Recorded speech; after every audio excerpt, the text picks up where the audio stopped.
Oke, baik. Jadi, Assalamualaikum warahmatullahi wabarakatuh. Perkenalkan, kami dari kelompok satu kelas A dan kelas B, yang mana pada kesempatan kali ini kami akan menjelaskan materi terkait dengan psikologi forensik. Mungkin sebelumnya PPT-nya boleh di-share terlebih dahulu.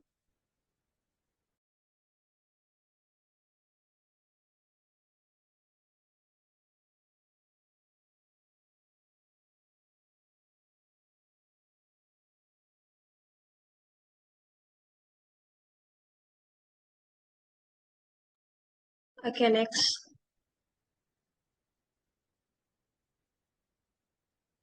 Adapun anggota dari kelompok satu kelas A yang terdiri dari saya sendiri adalah Viva ZR, yang kedua ada Nurul Aizahra, selanjutnya ada Adita Salsabila Yusran, dan ada Ainun Nurul Reski. Next. Eh, Materi pertama, kami akan menjelaskan terkait dengan definisi dari psikologi forensik itu sendiri. Nah, jadi menurut Netzel, Bernstein, dan Milich tahun 1998, psikologi forensik merupakan aplikasi dari pengetahuan dan keahlian dalam kesehatan mental untuk menjelaskan mengenai individu-individu yang terlibat dalam hal-hal yang berkaitan dengan hukum. Adapun menurut Chock dan Plante tahun 2005, psikologi forensik adalah aplikasi psikologi dalam isu-isu yang berkaitan dengan hukum. Menurut Otto dan Helborn dalam Plante tahun 2005 mengatakan bahwa psikologi forensik menghususkan diri dalam penerapan prinsip-prinsip perilaku manusia dalam sistem hukum dan peradilan. Nah, psikologi forensik merupakan penerapan metode dan prinsip psikologi dalam sistem hukum dan telah ada sejak awal kelahiran psikologi sebagai ilmu yang diakui. Nah, para psikolog dari berbagai latar belakang akademik tertarik pada bidang ini karena psikologi dan hukum memiliki keterkaitan yang menarik dan beragam. Pakar psikologi sosial terlibat dalam penelitian dan penerapan ilmu psikologi pada isu-isu seperti pemilihan juri dan dinamika juri. Nah, psikolog kognitif membawa keahliannya dalam menangani isu-isu kesaksian dari saksi mata dan keakuratannya.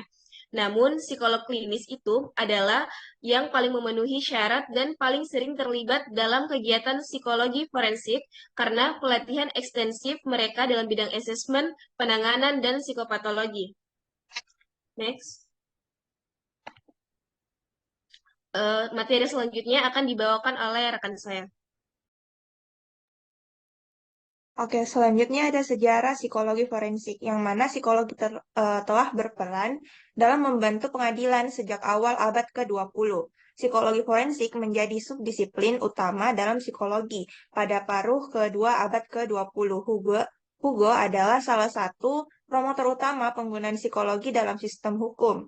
Monsterberg menerbitkan buku terkenal yaitu On the Witness Stand pada tahun 1908, yang mana buku itu membahas berbagai topik seperti ingatan saksi mata, pengakuan bersalah palsu, dan deteksi kejahatan.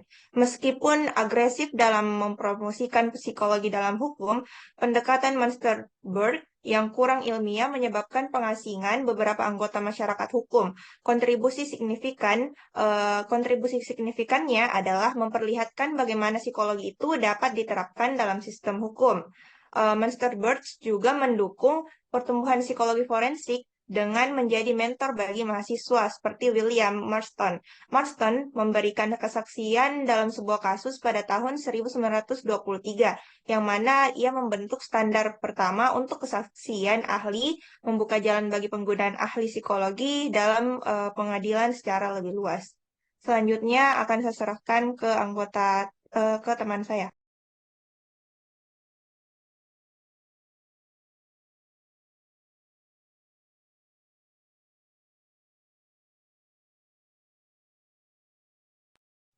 Oke, di sini saya lanjut lagi dari sejarah psikologi forensik, yang mana perkembangan psikologi forensik mencerminkan perkembangan psikologi klinis.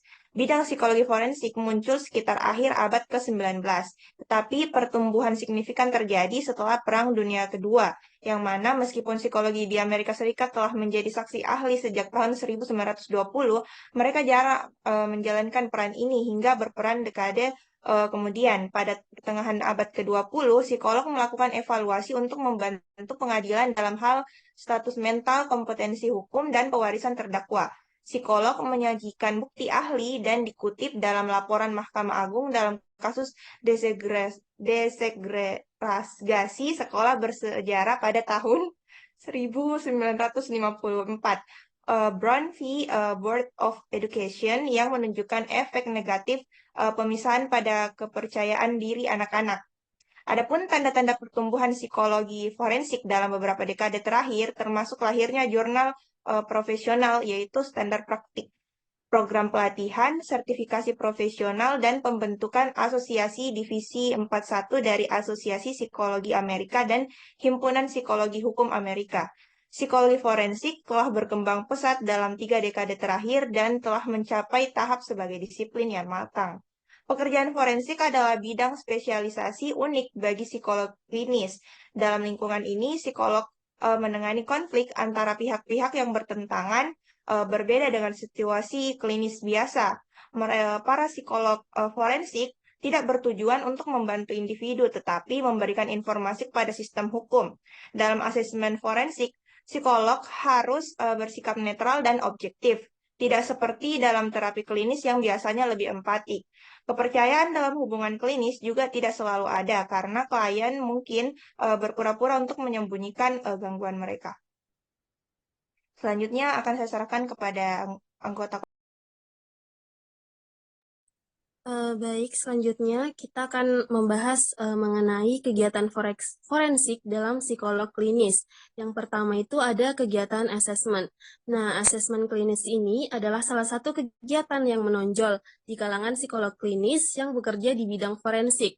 Asesmen yang paling lazim atau sering dilakukannya itu adalah hak asuh anak, kompetensi, dan evaluasi sebelum hukuman dijatuhkan. Namun selain itu, juga seringkali dilaksanakan dalam beberapa keputusan pembebasan bersyarat, gugatan hukum, cedera pribadi, dengar pendapat kompensasi pekerja, penyaringan personal hukum sebelum dipekerjakan, dan evaluasi disabilitas untuk mendapatkan tunjangan jaminan sosial. Nah, dalam kegiatan asesmen ini sangat perlu untuk mempertimbangkan isu-isu etis seperti batas-batas kerahasiaan. Nah, makanya seorang psikolog klinis harus selalu mempertanyakan siapa kliennya, apakah kliennya itu orang yang mereka asesmen, pengacara, sistem pengadilan, atau pihak lain. Nah, hal ini harus diperjelas sejak awal dilakukannya asesmen. Nah, batas-batas kerahasiaan harusnya dijelaskan kepada individu yang dievaluasi melalui proses persetujuan tertulis dan lisan. Jadi, seorang psikolog harus hati-hati untuk mengeluarkan informasi pribadi yang tidak relevan dengan alasan pelaksanaan evaluasi, karena psikolog tidak bisa memastikan kerahasiaan setelah laporan disampaikan. Nah, laporan ini setelah disampaikan bisa jadi akan disebarkan nantinya, seperti itu. Next.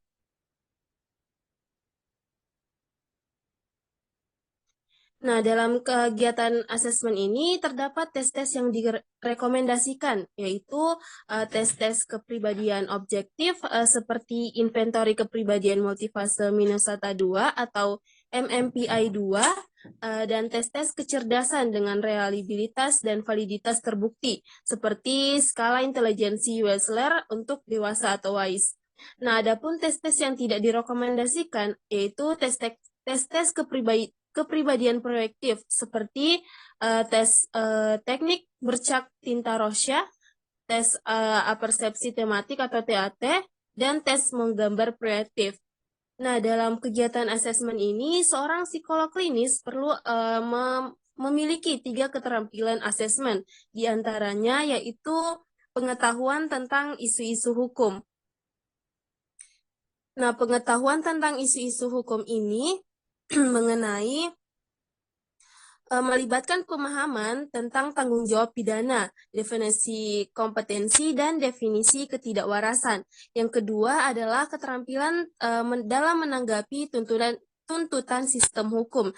Nah, dalam hal ini seringkali melibatkan upaya netralitas tentang klien, memprediksi masa depan dengan sebaik-baiknya, dan mengumpulkan data tentang kasus secara saksama dan tidak bias.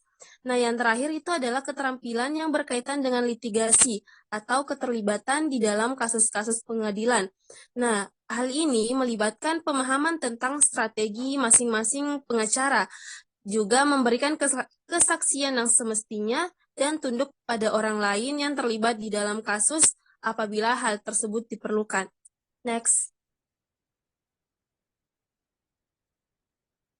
Nah, dalam kegiatan asesmen ini ada 5 kegiatan yang seringkali dilakukan. Yang pertama yang akan saya jelaskan di sini adalah tentang memprediksi bahaya. Jadi, seorang psikolog klinis sering direkrut untuk membantu dalam memprediksi bahaya, khususnya jika individu tersebut memiliki riwayat penyakit mental selain dari perilaku agresif. Nah, psikolog klinis dapat menilai potensi untuk bahaya di masa mendatang dengan metode prediksi klinis atau metode prediksi statistik, atau seringkali disebut sebagai metode prediksi aktuaria. Nah, di dalam metode klinis ini, penilai menggunakan tes psikologi seperti wawancara klinis, pengalaman klinis, dan pertimbangan pribadi untuk menentukan bahaya. Sedangkan lalu, di dalam metode klinis, penilai memprediksi bahaya berdasarkan rumus statistik atau penafsiran dari perbandingan karakteristik seorang individu dengan korelasi yang telah diketahui dengan bahaya di masa mendatang. Seperti diantaranya terdapat beberapa variabel yang akan ditentukan, yaitu variabel disposisional, variabel historis, variabel kontekstual, dan variabel klinis. Next.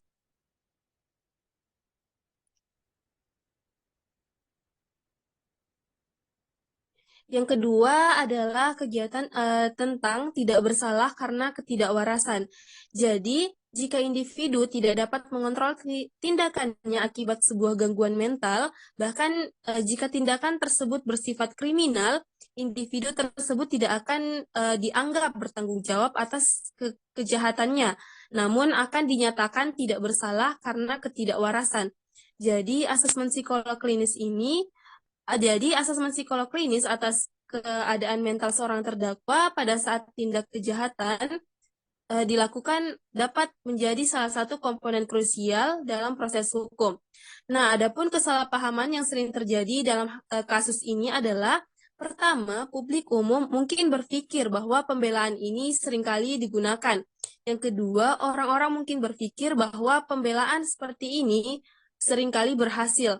Yang ketiga, orang-orang mungkin berpikir bahwa terdakwa seringkali dilepaskan tanpa dilembagakan. Yang keempat, kesalahpahaman bahwa terdakwa dalam hal ini lebih berbahaya dibandingkan sebenarnya. Next. Nah, pertama itu ada tes M-Nexon, yaitu fokus pada kemampuan kognitif terdakwa. Menurut tes ini dikatakan bahwa seseorang tidak waras secara hukum jika ia tidak mampu mengontrol jika saat itu polisi ada pada jarak 1 siku dari dirinya. Namun, seiring berjalannya waktu, terdapat tes lainnya yang lebih mutakhir, yang berbunyi bahwa seseorang tidak bertanggung jawab atas tindakan kriminal jika pada saat itu perbuatannya merupakan akibat dari penyakit atau cacat mental, sehingga ia tidak memiliki kapasitas menyadari kriminalitas perbuatannya dan menyesuaikannya dengan hukum. Nah, dalam hal ini ada 2 tes yang direkomendasikan, yaitu MMPI 2 dan WISE. Sedangkan tes yang tidak direkomendasikan yaitu gambar proaktif, TAT, dan tes melengkapi kalimat. Selanjutnya saya serahkan ke teman saya. Baik, selanjutnya saya akan menjelaskan mengenai kegiatan asesmen yang ketiga, yaitu evaluasi hak asuh anak. Keputusan hak asuh dibuat berdasarkan prinsip hukum yang dikenal sebagai doktrin kepentingan yang terbaik bagi anak. Ketika orang tua berselisih tentang hak asuh anak, pengadilan biasanya menunjuk seorang wali atau pihak netral untuk memastikan hak-hak anak dilindungi. Psikolog dapat berpartisipasi di dalam proses hak asuh anak dengan berbagai cara, diantaranya sebagai evaluator orang tua atau anak, investigator, saksi ahli, mediator, ilmuwan ilmuwan peneliti, atau pemberi penanganan. Lebih dari 90% evaluator melakukan wawancara klinis dengan orang tua dan anak, observasi interaksi orang tua dan anak, tes psikologi orang tua, dan meninjau dokumen relevan. Lebih dari 60% melaksanakan tes psikologi pada anak. Tes yang lazim untuk anak dalam hal ini yaitu tes IQ dan tes kepribadian proyektif seperti TAT dan tes apersepsi anak-anak. Tes yang lazim untuk orang dewasa adalah MMPI 2. Next.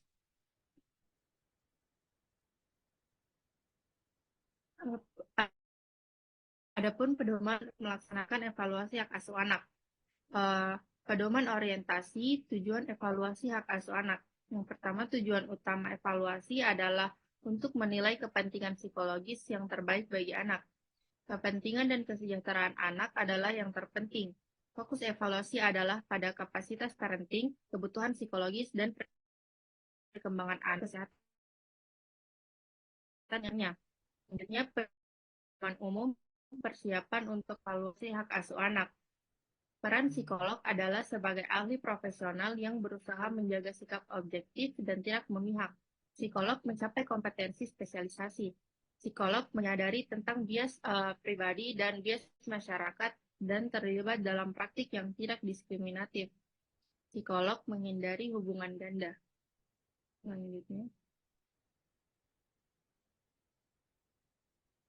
Selanjutnya, pedoman prosedural melaksanakan evaluasi hak asuh anak. Cakupan evaluasi ditentukan oleh evaluator berdasarkan sikap pertanyaan rujukannya. Psikolog mendapatkan persetujuan tertulis dari partisipan dewasa dan memberitahukan kepada partisipan anak sebagaimana mestinya. Psikolog memberitahukan para partisipan tentang batas-batas kerahasiaan dan pengungkapan informasi. Psikolog menggunakan multimetode untuk pengumpulan data. Psikolog tidak menginterpretasi data klinis atau data asesmen secara berlebihan atau secara tidak semestinya. Psikolog tidak memberikan pendapat tentang fungsi psikologis individu yang belum dievaluasi secara personal. Rekomendasi bila ada didasarkan pada apa yang sesuai dengan kepentingan psikologis terbaik anak.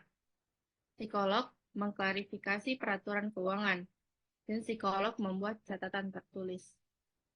Selanjutnya. Baik, saya melanjutkan ke kegiatan asesmen yang keempat, kompetensi untuk menghadapi sidang. Sistem hukum Amerika Serikat didasarkan pada salah satu prinsip di dalam hukum adat Inggris abad ke-17 yang mengatakan bahwa seseorang yang didakwa atas suatu tindak kejahatan tidak dapat diadili di pengadilan, kecuali jika orang itu layak secara mental atau mampu untuk menjalani persidangan. Semua jenis kompetensi hukum dapat dipengaruhi oleh status mental individu. Pada tahun 1899, sebuah pengadilan banding federal memberikan dasar konstitusi pada kompetensi. Pengadilan itu memutuskan bahwa bukanlah sebuah proses hukum yang adil untuk menyidangkan seseorang yang tidak waras atas dakwaan yang melibatkan kebebasan atau nyawa. Untuk kompetensi, terdakwa harus memiliki pemahaman rasional tentang proses-prosesnya, dan ini berkaitan dengan kemampuan kognitif dan keadaan mentalnya saat ini. Banyak psikolog menggunakan wawancara klinis, yaitu terdakwa dinilai pemahamannya tentang sistem hukum untuk menentukan apakah terdakwa dapat berpartisipasi dalam proses hukum pembelaannya. Next.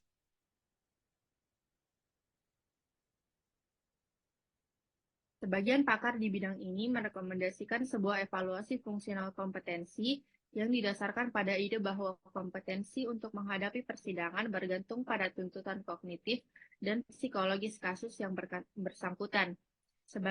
Sebagian kasus lebih kompleks dibandingkan yang lainnya, dan sebagian menuntut kompetensi-kompetensi yang berbeda dibandingkan yang lainnya, sehingga kompetensi seharusnya diputuskan dalam kaitannya dengan tuntutan kasus yang bersangkutan. Jadi, seorang terdakwa yang dinyatakan memiliki sebuah gangguan mental belum tentu tidak kompeten untuk sebuah kasus tertentu, dan seorang terdakwa yang dinyatakan tidak memiliki gangguan mental belum tentu kompeten untuk kasus tertentu. Sebagian yurisdiksi memiliki program pelatihan untuk meningkatkan pemahaman terdakwa tentang sistem hukum. Obat juga lazim untuk digunakan untuk menangani terdakwa yang tidak kompeten untuk menjalani persidangan, sementara terdakwa yang tidak kompeten dirawat di rumah sakit atau dikurung. Semua ragam penanganan yang tersedia dapat digunakan untuk memulihkan kompetensi. Selanjutnya akan dijelaskan oleh rekan saya. Baik, untuk kegiatan asesmen yang kelima, yaitu ada penahanan di rumah sakit jiwa. Nah, penahanan sipil di dalam sebuah institusi mental atau rumah sakit jiwa adalah proses ketika seseorang itu dimasukkan secara paksa atau di luar kehendaknya oleh otoritas sipil demi kesejahteraan orang tersebut dan orang lain. Nah, penahanan sipil ini memiliki standar hukum yang lebih rendah dibandingkan kasus-kasus pidana. Tetapi saat ini standar tersebut jauh lebih tinggi dibandingkan di era 1970-an, ketika individu-individu sering dimasukkan ke rumah sakit jiwa atas permintaan keluarga. Nah, keputusan tentang penahanan paksa pada umumnya itu mengikuti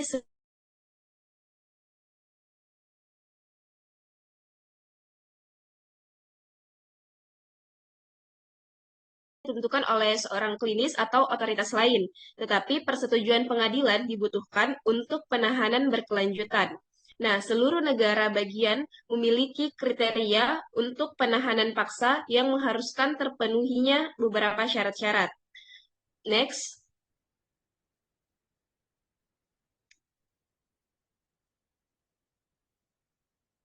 Nah, adapun kriteria untuk penahanan paksa yang mengharuskan terpenuhinya syarat-syarat, yaitu ada sebagai berikut. Yang pertama, kriteria fundamental, dan yang pertama, untuk seluruh undang-undang negara bagian adalah bahwa individu memiliki sebuah gangguan mental.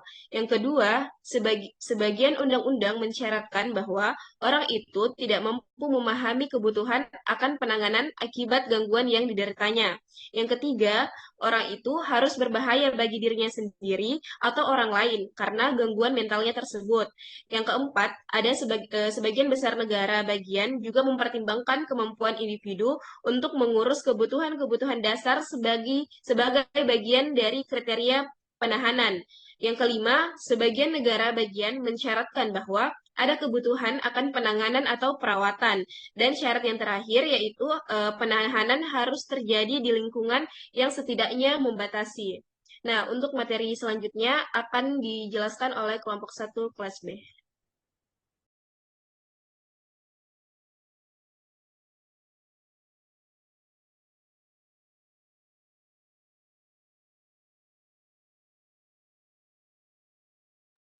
Baik, sebelumnya izinkan saya untuk memperkenalkan nama dari anggota kelompok 1 kelas B.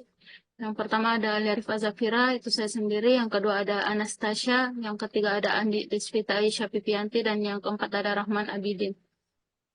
Next. Nah, berdasarkan pemaparan pada penjelasan kelompok 1 kelas A sebelumnya, di sini kami akan melanjutkan pada penjelasan terkait penanganan klien forensik. Nah, keterlibatan psikolog klinis dalam sistem hukum melibatkan berbagai cara dalam menyediakan penanganan untuk masalah-masalah yang berkaitan dengan kegiatan kriminal. Psikolog klinis membantu individu yang mungkin memiliki masalah psikologis atau psikiatrik terkait dengan tindakan-tindakan yang dilakukan. Dalam hal ini terdapat berbagai bentuk penanganan dalam konteks forensik, seperti merumahsakitkan individu yang dinyatakan tidak bersalah karena alasan kejiwaan atau membantu individu yang tidak kompeten untuk menjalani persidangan agar lebih memahami proses hukum. Nah, fokus penanganan tersebut tergantung pada situasi yang terjadi.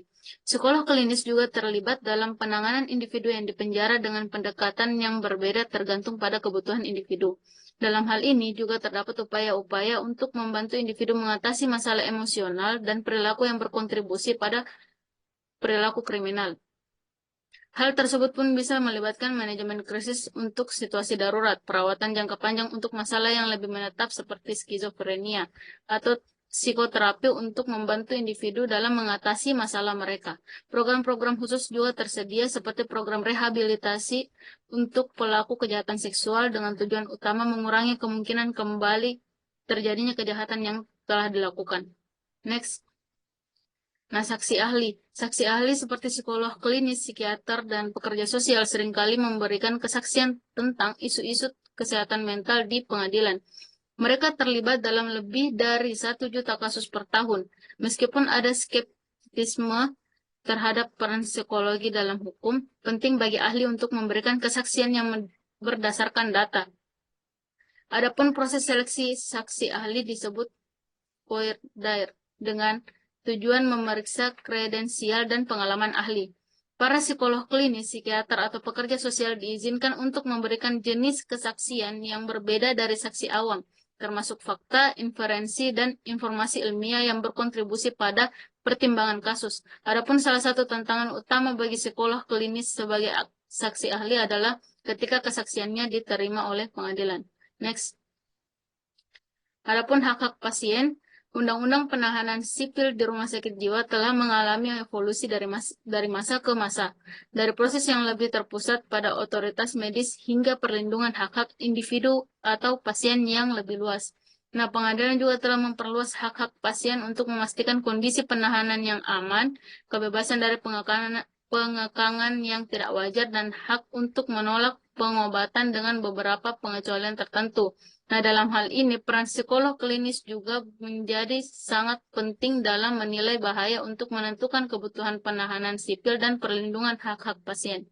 Untuk penjelasan selanjutnya, saya alihkan ke rekan saya.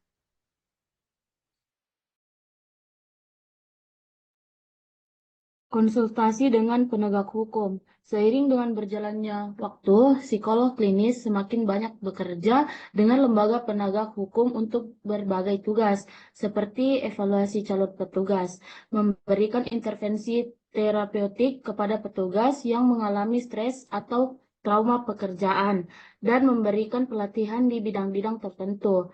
Psikolog klinis juga membantu penyidik dengan informasi psikologis tentang pelaku kejahatan. Adapun di antara semua cara psikolog bekerja sama dengan penegak hukum, evaluasi prakerja adalah kegiatan yang paling umum dilakukan oleh psikolog dengan lembaga penegak hukum.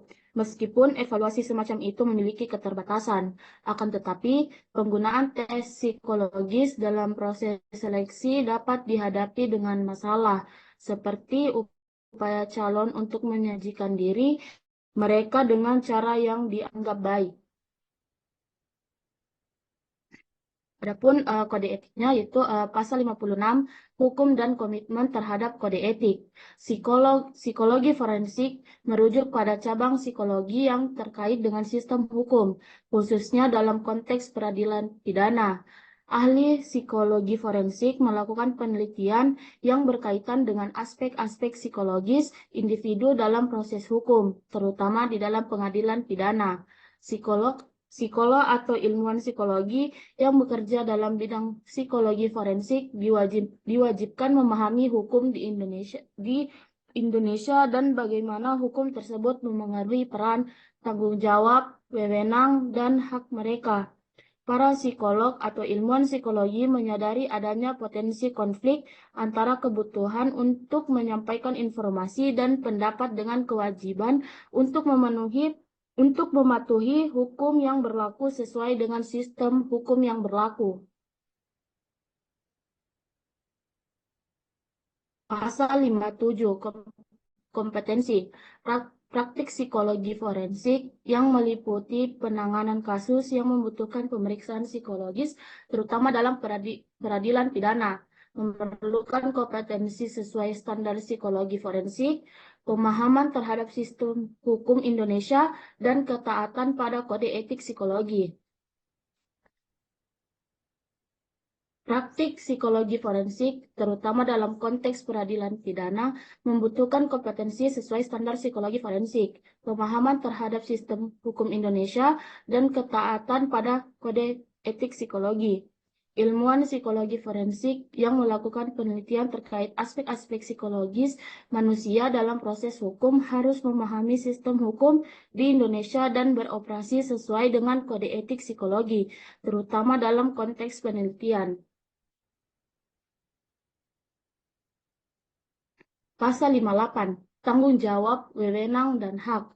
Psikolog atau ilmuwan psikologi forensik sesuai dengan kompetensinya bertanggung jawab membantu proses peradilan pidana dalam kasus yang ditanganinya untuk mencapai penegakan kebenaran dan keadilan dengan menjalankan tugas mereka berdasarkan asas profesionalitas dan mematuhi kode etik psikologi. Psikolog forensik memiliki kewenangan untuk memberikan laporan tertulis atau lisan tentang hasil penemuan forensik atau membuat pernyataan karakter psikologi seseorang hanya setelah melakukan pemeriksaan pribadi yang sesuai dengan standar prosedur pemeriksaan psikologi untuk mendukung pernyataan atau kesimpulannya. Jika pemeriksaan menyeluruh tidak mungkin dilakukan, psikolog harus menjelaskan keterbatasan yang ada dan mengambil langkah-langkah untuk membatasi implikasi dari kesimpulan atau rekomendasi yang dibuatnya. Psikolog atau ilmuwan psikologi forensik yang mematuhi standar dalam menjalankan tugasnya dalam bidang psikologi berhak mendapatkan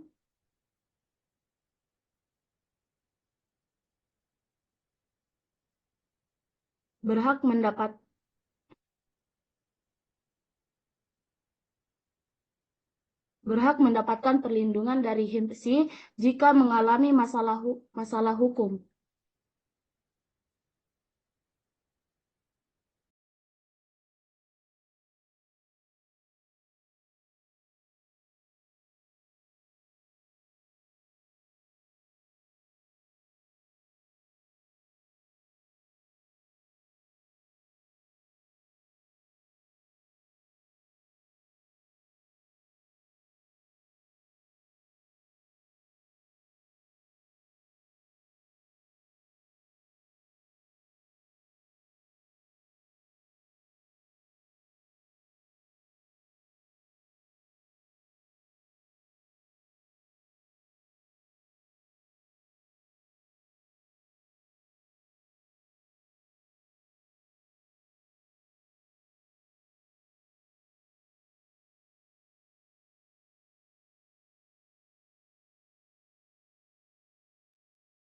Baik, pasal 59 pernyataan sebagai saksi atau saksi ahli.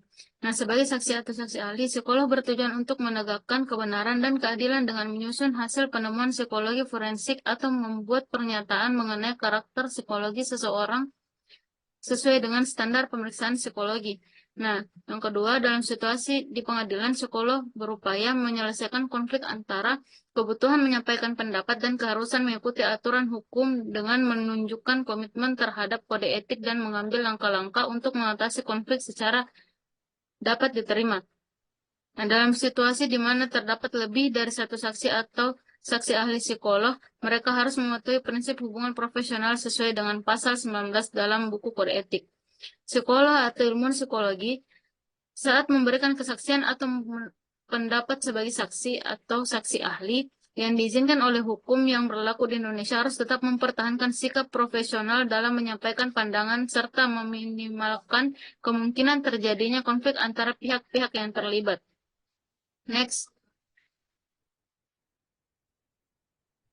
Nah, dalam situasi di pengadilan dengan lebih dari satu saksi atau saksi ahli psikolog serta kemungkinan konflik antar psikolog dapat meminta bantuan dari HIMSI untuk menyelesaikan masalah dengan memperhatikan standar pemeriksaan psikologi dan prinsip ilmiah psikologi.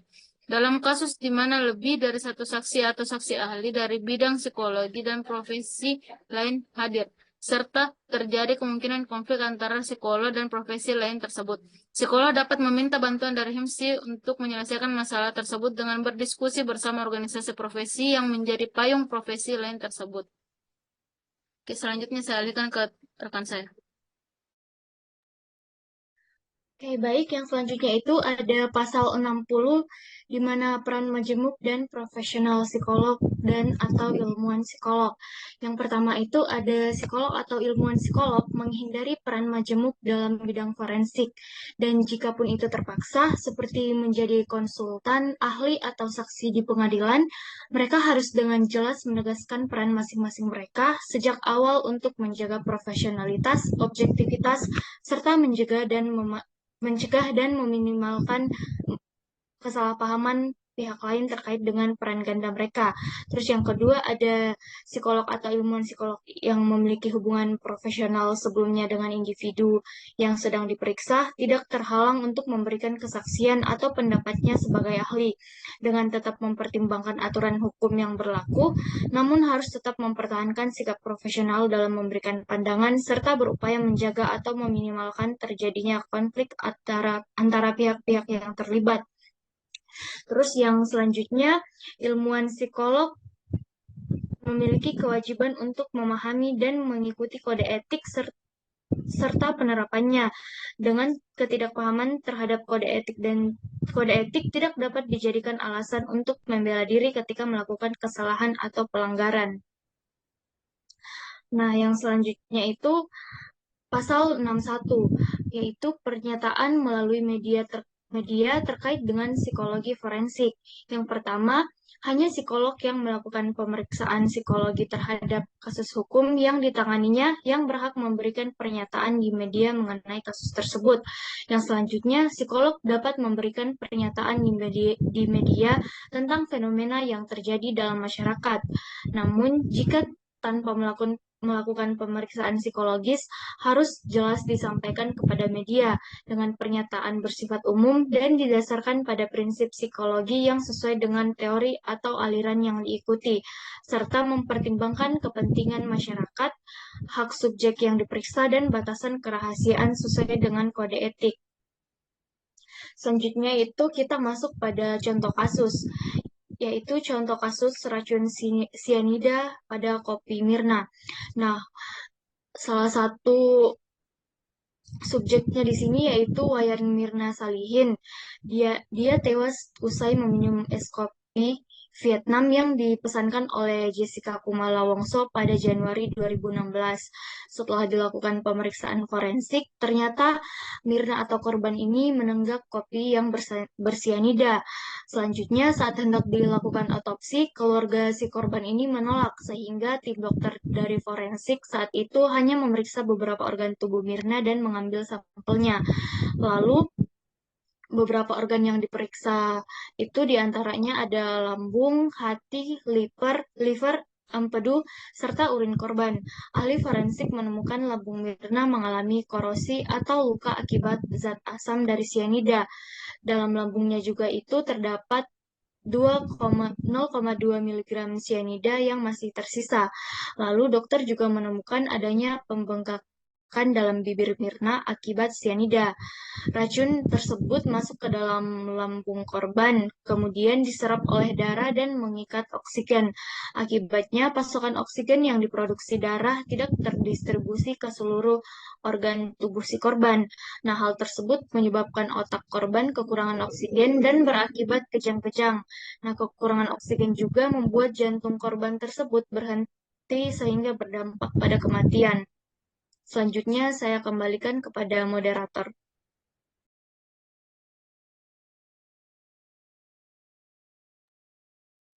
Oke, baik. Mungkin cukup sekian pemaparan materi dari kelompok 1 kelas A dan B terkait psikologi forensik. Terima kasih atas atensinya dan perhatiannya. Kurang dan lebihnya mohon dimaafkan. Wallahul muwaffiq ila aqwamit thoriq, wallahul hadi ila siratal mustaqim. Assalamualaikum warahmatullahi wabarakatuh.